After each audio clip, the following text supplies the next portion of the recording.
To Executive Director at the Honest Elections Project Action, Jason Snead. He wants to talk about what happened in the North Carolina House Committee for advancing a really good bill. And it's not too often, Jason, I have you on where somebody did something good. It's about time. Well, that's true. Usually it's the other way around, but this time we can give plaudits where they're due.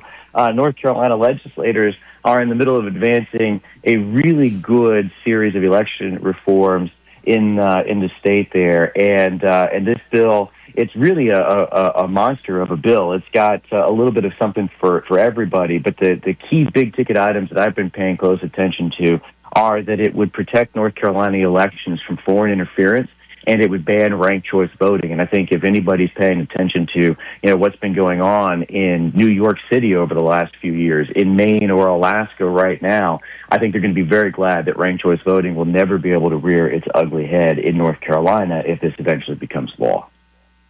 I agree. And hopefully we're doing something about ridiculous communities voting to allow illegals to elect their city councils and their school boards and all that kind of stuff. I mean, that is so unconstitutional that something needs to be done. But at least North Carolina's getting their eggs in a row so that they can go after the other stupid stuff that's going on all over the country. Well, that's right, and if you're watching the ongoing slow rolling disaster of California, with them taking weeks to count ballots and all of the confusion about who actually is a winner and who actually is a loser, now of course we see that they're making that situation worse in Los Angeles, where they're going to put a measure in front of the voters to do exactly what you were just talking about, to actually make it possible for non-citizens to vote. And they always say it's just in those local races. It's only in those local races. But I think that, everybody who is listening to your show understands that Democrats are the epitome of the proverbial give mouse a cookie, right? Yeah. They will always come back for the glass of milk. And that glass of milk in this case is eventually getting non-citizens voting in state and federal elections. This is the foot in the door, and the sooner that we can have states stop it, the better. Well, there's no hope for California. There really isn't, and all the conservatives who live there should consider moving, or they should secede into two states, because I know they've been working on doing that since, my God, I started here. They've been talking about how we got our Constitution, we're gonna cut into two states. No, you're not.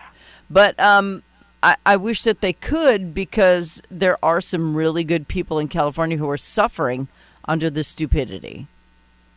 Well, I think that is unfortunately very true, and I think that the frustration out in California has really started to boil over. In fact, they actually have an initiative that's going on the ballot this November that would require both voter ID and proof of citizenship in order to be able to vote in California elections. Now, that's not a silver bullet, but the fact that that is being put before the voters in California, I think speaks to that frustration. And then, of course, for anybody who is living in other states, even conservative states, I've got to tell you, there is a lot more that could be done by our states to ensure that non-citizens are not voting. In fact, in Missouri, just this past legislative session, we were working with a lawmaker, Ben Brown, to get a much stronger proof of citizenship requirement, so that basically everybody who's registering to vote would have to show proof of citizenship in order to get on the voter rolls in the first place. Mm-hmm. And that's exactly the sort of system that we need every state to adopt, so that we're not just relying on back-end checks to verify citizenship of people after they get on the rolls. You're doing it at the front end. And you know why that's important? Because just yesterday, another one of these left-wing federal judges tried to shut down the federal SAVE program that President Trump created to allow states to do that back-end vetting. So they're creating a dynamic where if we want to stop non-citizen voting, the best and really only way to do it is to do it up front. It's funny to me because they say we're disenfranchising voters who just can't afford to do this or that. President Obama makes you show an ID to get into his new library. So I don't want to hear another stinking word out of the mouths of people who feel that way. Granted, it doesn't have to be a U.S. ID, but you have to show your ID. And let me just say this the way I'm thinking it. If you are too stupid to prove that you're an American citizen by showing a birth certificate or a Social Security card, I don't want you to vote. I'm just going to say it. If you're that dumb, you can't read the ballot language.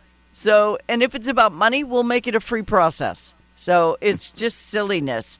So this is just another reason for Democrats to scream and yell about how we're not allowing certain groups of people to vote when those groups of people are so insulted at the fact that some white liberals think that they can't figure out how to get the documentation to vote.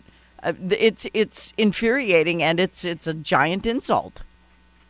Oh, that's 100% right. I mean, the kind of, paternalism and even the soft racism that we see on the left these days when they're talking about things that are very basic, like getting ID. They very clearly think that their voters are too stupid to actually basically live in a modern society. In fact, I was just out testifying in support of a really good constitutional amendment that the Ohio legislature is putting on the ballot this November to enshrine voter ID in the state constitution.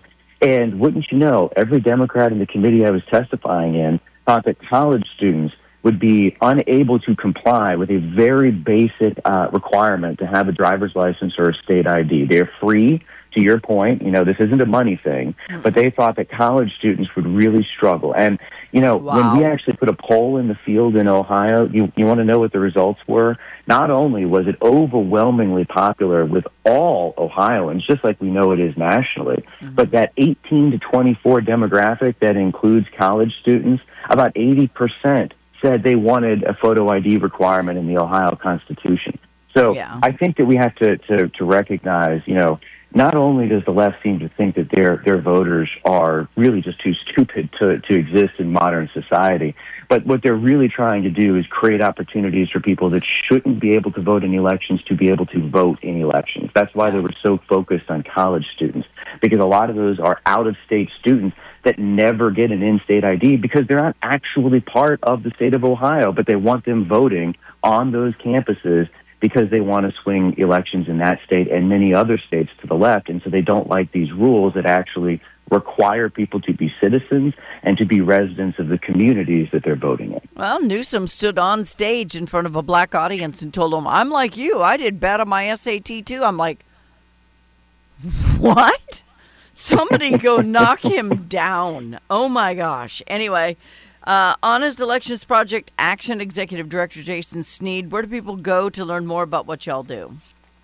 Check us out at hepaction.org, or you can follow me on X at Jason W. Snead for all the latest, including what we hope will be a victory in the Supreme Court as soon as this morning on stopping late ballots from being counted all across the country. Across the country. And Snead is Snead. Jason, it's been a pleasure.